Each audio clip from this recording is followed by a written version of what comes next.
Harare City is in trouble after the ex-wielding Interim Secretary General of CCC Chabangu has struck again. He has since announced sweeping recalls which could potentially cripple council operations after he recalled Mayor Ian Makone and his deputy Kudzi Kadzombe. This is the weekly news roundup, the home of unmolested news which made the headlines during the past week. My name is Gaddafi Wells and these are the headlines. Chabangu strikes again, fires Harare mayor. Chamisa buckles to pressure, takes on ED in by-elections. Mnangagwa tells CCC councillors to support Zanu PF. CCC sues Chabangu. Government panics over cholera ahead of IASA. Cement fertilizer shortages hit Zimbabwe. UK engages Zanu PF on elections sanctions. Zanu PF wades into CCC chaos. Join us after this short break for these and other stories.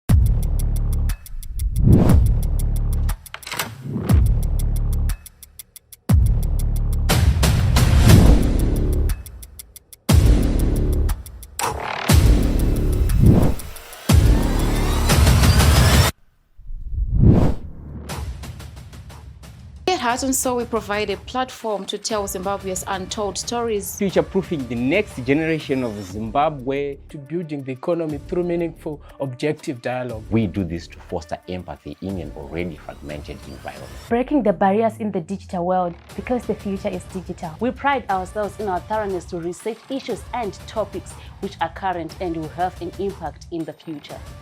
We are the Heart and Soul Broadcasting Services. Welcome back to the news roundup, and now the news. Harare will potentially be without a mayor and deputy mayor in the coming days if the Minister of Local Government, Winston Chitando, entertains further recalls occasioned by the disputed and self-imposed CCC Secretary General Chabangu. Riding the crest after the High Court upheld the recalls which saw over 14 members losing their seats in the August House, Chabangu has wielded his axe again, this time hitting the Harare mayor and his deputy. Tinashe Matambo, who has been following the story, gives us more. From being a simple unknown failure, Chabangu has rose to fame as the most powerful political player in Zimbabwe's opposition political history, who with a stroke of a pen has so far single-handedly caused the by-elections in the country and confusion in the cockpit of the main opposition CCC. It is now not a secret that when he sneezes, Nelson Chamisa catches a cold and an elected official loses a position. The blower-based politician struck again, recalling close to 60 councillors, including ex-Harare Mayor Ian Makone and his deputy Kudzi Kadzombe in a single swing. It however remains to be seen if his recent measure will hit its target, because Chamisa has made efforts to stop the bleeding by approaching the courts for an interdict that will stop the bull in the China shop. There's not going to be an effect on our councillors. Councillor Ian Makone is going to continue with these responsibilities because we've taken the issue of the impositor to court. And Chabangu, enjoying the recall, glory and media attention, had earlier warned his office would be visiting legislators and councillors who did not bow down to his might. A self-imposed Secretary General who acts even against the instructions of his president and without resolutions from the party. Elected by the people, you were not there in that position illegally, or so you are safe. But if you know that you paid up people for you to get into that position, unfortunately, my office is going to visit you. No, it can't be. We need to clean up countrywide. Lawyer and Xavier Kasukure's spokesperson Jacqueline Sande waded into the chaos in the CCC, calling on Chamisa to establish structures before his home was washed away by politics of power and greed.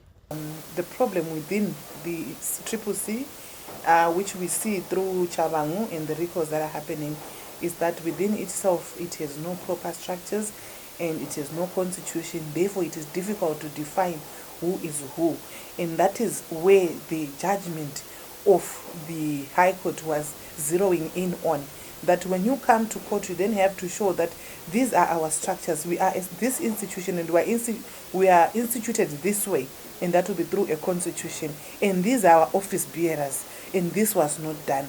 But I don't think that the dismissal in itself was the end of the road for CCC, because the High Court also pointed out that the CCC itself as a party was not cited as part of the proceedings. Therefore, it was difficult to determine whether those people who had brought these applications actually also had the mandate of CCC to appear before the court. So what remains for CCC is to go back to court and tell the court that this is the CCC. It is constituted this way, and these are the office bearers, and therefore we do not know Chabangu. Outside of that, I think it will be difficult. Chabangu, who is a clear alien warpath, is now looking to pocket millions in taxpayers' money after he wrote to Justice Minister Ziyambi to pay him the CCC share of the political party's finance share. A battle, if lost, would make the interim Secretary General not just a powerful individual, but a rich one too. Reporting for HSTV, Tinashe Matambo, Harare. After leading his supporters to believing that he would not take part in the December 9 by-elections, CCC leader Nelson Chamisa made a dramatic U-turn, fielding all recalled members of parliament to face Zanu PF under the CCC banner. Chamisa, in an interview, had said taking part in the polls would reduce his outfit into a Muppet show. We turn to Munotidai Shekono for the full story. 2 weeks ago, CCC leader Nelson Chamisa declared that participation in the December 9 by-elections would reduce him to a Muppet in a Muppet show. We are not interested in side shows. The main show, the grand show, is the issue of having a proper government, a proper election, a legitimate government in Zimbabwe. That is the issue. All these other things are side shows. And you know, as you look at us, do we look like characters that would participate in a Muppet show?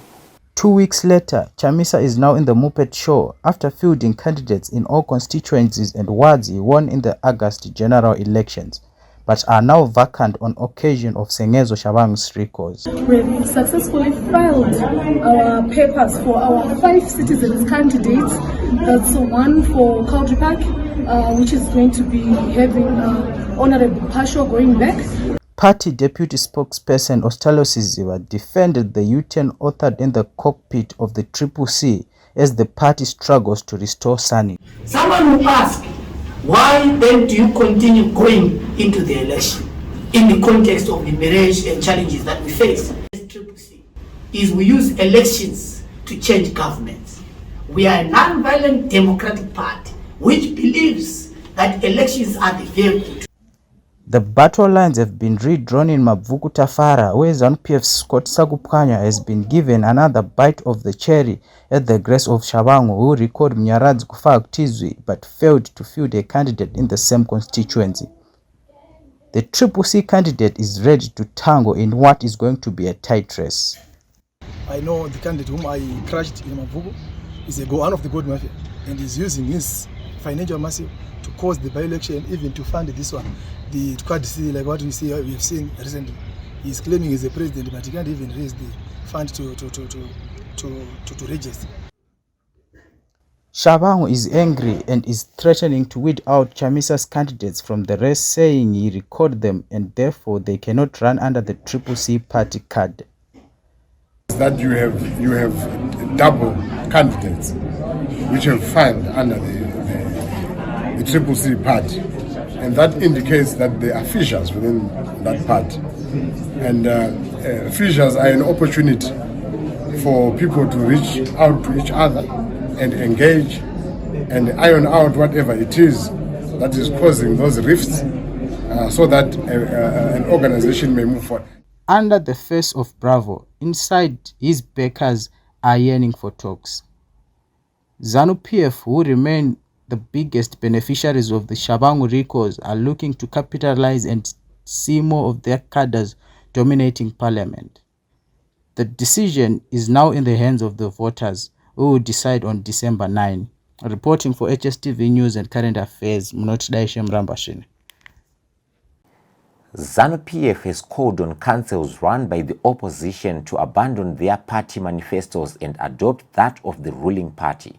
President Emmerson Mnangagwa told councillors he expected them to pull in his direction and abandon that of Nelson Chamisa. Have become a councillor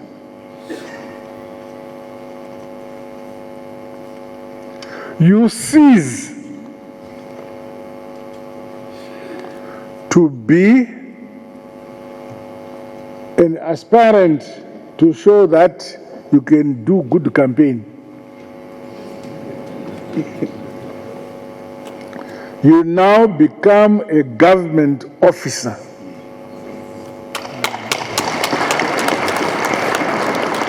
And your commitment shifts from party vision to government vision. Fortunately, government vision is Zanu PF vision. In an attempt to stop the trigger, Happy Chabangu from claiming more victims, Chamisa has sued his alleged interim Secretary General at the High Court, praying that the court will stop him in his tracks. Through lawyer Shaba, the CCC as a legal person has presented itself before the courts, suing Chabangu in a matter that has been pending since October. The lawyers have also filed an interdict which would compel Parliament and the Minister of Local Government to stop entertaining Chabangu until such a time the matter between CCC and Chabangu is finalized. Chabangu has since opposed the lawsuit. Is that the party in October last month took to the High Court of Zimbabwe in form of a High Court summons against Chabangu, who is an impositor who has been claiming for the past few weeks and has rose into fame in our body politic as the Secretary General of the Citizens Coalition for Change. The party took this legal route to ensure that we protect our organization and our movement, and therefore we actually received an update just yesterday that in relation to that High Court application, Chabangu, the impositor, has responded, and we expect that issue to be heard at the High Court of Zimbabwe. Pursuant to that, our legal representatives, Shaba and his team, have actually been engaging Parliament and local government ministry to make them aware that there is a lawsuit against Chabangu by the CCC party. Government is in a panic mode owing to the cholera outbreak which now threatens the country's ability to host the International Conference on AIDS and STIs in Africa, IASA, next month. In an attempt to diffuse the cholera threat, Minister of Health and Childcare Douglas Mombeshora convened a press conference to assure the world Zimbabwe was ready despite the health threats. Our reporter Adele Mambirisi gives us more. The cholera outbreak in Zimbabwe poses as a threat to the successful hosting of the International Conference on AIDS and STIs in Africa, IASA 2023, next month. The Health Ministry has, however, declared it's on top of the situation. Minister of Health and Childcare Douglas Mombeshora spoke on the threat and solutions. We have managed to adequately deal with the isolated outbreaks of cholera that were reported some months ago. Let me emphasize that our surveillance system is exceptionally effective and has picked all cases which have all since been treated. IASA will run from 4 to 9 December in Harare, opening the country to hundreds of delegates from across the world. This is expected to put pressure on water and sewer reticulation while opening up the country to economic benefits. Government has, however, said it's on its top of the situation. Chirenje Mike Jawahera speaks. We have top speakers coming from all corners of the world. And when we select speakers, we really look at the art of science. IASA opens up opportunities for the country economically and its response to HIV and AIDS. Adele Mambirisi, HSTV. A serious shortage of fertilizer which has triggered panic in the market and among government now threatens the 2023 to 2024 agricultural season, which is now underway. This is also being made worse by cement shortages, now also putting a damper on the construction industry. Prices for both the commodities are already hitting the roof owing to the shortages in the market. Wongai Kawa has been following the story. Zimbabwe has opened her borders to players with free funds to import fertilizer and cement, cure a potentially crippling shortage that has hit the local market. These shortages, which have seen prices of the scarce commodities being pushed up, have the potential of affecting the farming season, which is already upon us, while pushing the cost of unfinished projects out of budgets. Finance Minister Mthuli spoke on the shortages. Thank you very much. Clearly, we need to ease the supply constraints that have arisen. In the shortage of cement, we've seen the price shoot up. Naturally, this is affecting progress on some of the government projects, but not all. Some that really are more cement intensive. So clearly, by having to increase supply via by opening up the borders where there is free funds to bring in cement, this will ameliorate on this challenge and enable us to pick up speed again on our projects. So clearly, it is affecting our projects and the completion of these projects. Now, on the conditions for importation will make these easy, make it easy to get permission to import. As long as you have your free funds, we just want to make sure that there's access to cement. We've done the same by ways, with fertilizer, where we've allowed individual farmers to be able to import fertilizer using their free funds. We just want to make sure that the supply constraints are eased in demand, in response to demand that we see both fertilizer and cement.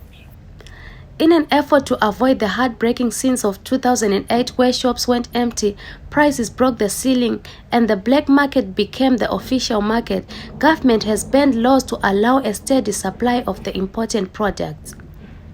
Minister of Information Jenfan Muskwere spoke to the media during a post-cabinet media brief. Cabinet has then approved that farmers are now allowed to import fertilizers directly from suppliers outside the country in order to augment the local supplies, whilst the government of Zimbabwe develops a long-term comprehensive solution to the fertilizer challenges. The market had already responded to the shortages by pushing prices for a bag of cement by 100% from 10 USD to 20 USD. In an effort to mitigate the shortages of inputs, United Nations through its Agents Food and Agriculture Organization FAO is working towards empowering small-scale communities and youths in Chipinge by providing at least 40% agriculture inputs in order to reduce poverty in the country and restore Zimbabwe's pride as the breadbasket of Africa.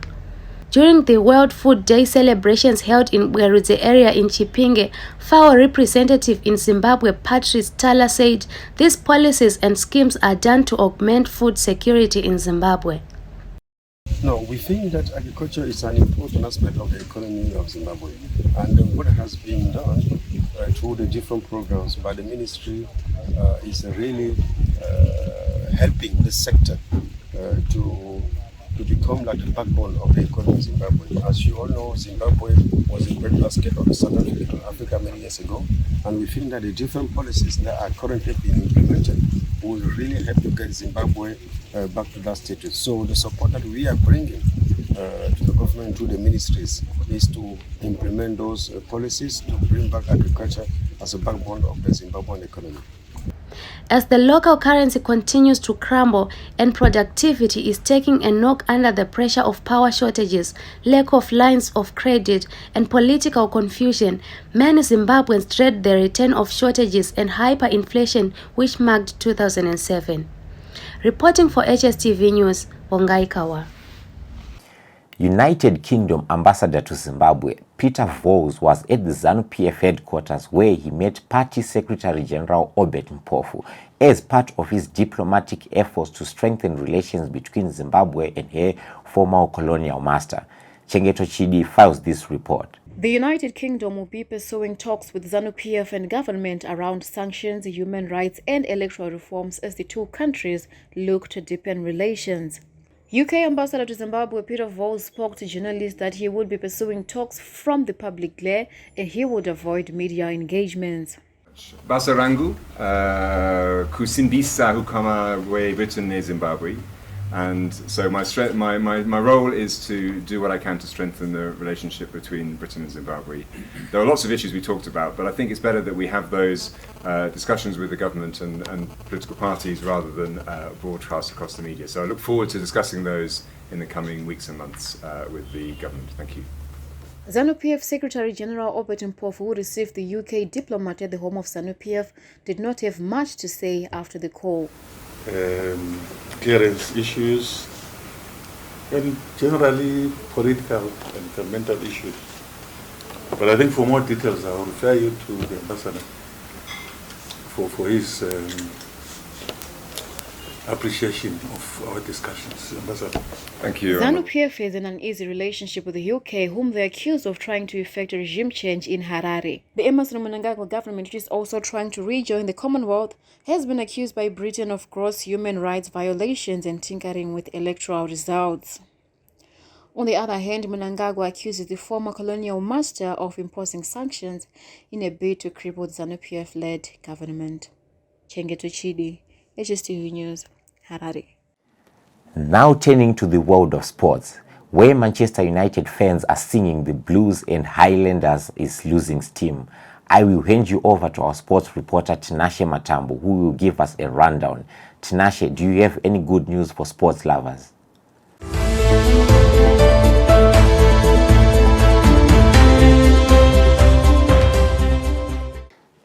Thank you, Gaddafi. We are looking at the Kasolaga Premier Soccer League matches played during this week. Welcome to the world of sports with me, Tinashe Matambo, as I give you the weekly preview and review for your favorite sporting activities. For Kasolaga Premier Soccer League matches played this week, Dynamos and FC Platinum blew away their title hopes after settling for a new odd draw in their midweek fixture played at Mandava Stadium. Dynamos was then kicked from the second position by Manica Diamonds, who humbled Simba Bora 1-0. Gem Boys, as Manica Diamonds are affectionately known, are trailing log leaders Ngeze Platinum by 7 points, who crushed the Shisham by 2-1 at Baobab Stadium. Madambura are vying for only 3 points to seal off their maiden Kasolaga Premier Soccer League title.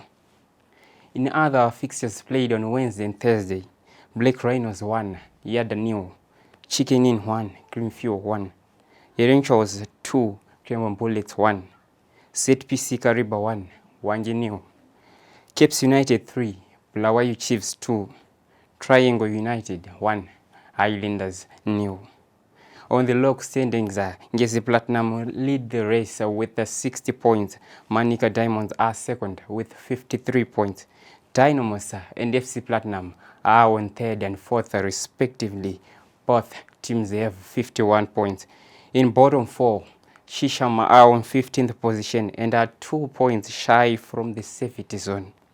Yara FC are 16th, followed by Black Rhinos on the 17th, with the Crembon Bullets on the bottom of the league table. They are 4 points behind the Triangle United, who are on the 14th position. The Army side are on 27 points. For weekend clashes on Saturday, bottom side Crembon Bullets will host second place the Manica Diamonds. Log leaders Ngeze Platinum will travel to play Simba Bora, an encounter likely to win them the title if they manage to collect all the 3 points. Log leaders Ngeze Platinum Stars will travel to play Simba Bora, an encounter likely to win them the title if they bag in all the 3 points. Shisham will on the same day lock ones with the ZPC Kariba. On Sunday, Highlanders are at home against Herenchaus. Fourth place, the Bulawayo Chiefs will face Triangle United. FC Platinum will travel to face Yada FC. Wange will at Colliery Stadium host the Tshabangu Super Cup semi-finalist Black Rhinos, with Harare Giants, Capes United traveling to Greenfield. In one of the games to watch for this weekend, Tshabangu Super Cup finalist Dynamos chase to finish in a respectable position after surrendering the title when they host the 7th place, the Chicken Inn, in a tricky fixture at the National Sports Stadium.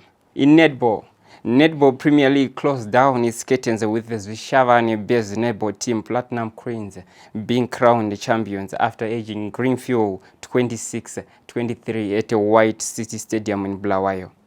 Platinum coach Simbarashi Mlambo was in cloud nine and praised the team and fans for a job well done. Greenfield lost in the final for the second consecutive season to Platinum Queens. Greenfield's Faith Motero was crowned player of the tournament for her outstanding performances. That was for the sports review and preview on HSTV with me, Tinashe Matambo. Let's meet on the next chapter. Over to you, Gaddafi. That was Tinashe with sports. Now we take you to the social media video of the week. I filed my nomination as the Mabvuku I'm the president of Quad C. Chapinda. So everything went smooth. We don't have, I didn't have any problems. If you have a video which you think has made the hits on social media, please don't hesitate to recommend it to us. That's all for this week, and thank you for joining me, Gaddafi Wells, on the weekly roundup, which is brought to you by HSTV News, The Standard, The Zimbabwe Independent, and Newsday. From me and the crew behind the HSTV News and Current Affairs desk, good night. Don't forget to join us next week for another informative roundup. Don't forget to like, share, and subscribe. Until next time, take care and enjoy the rest of your week.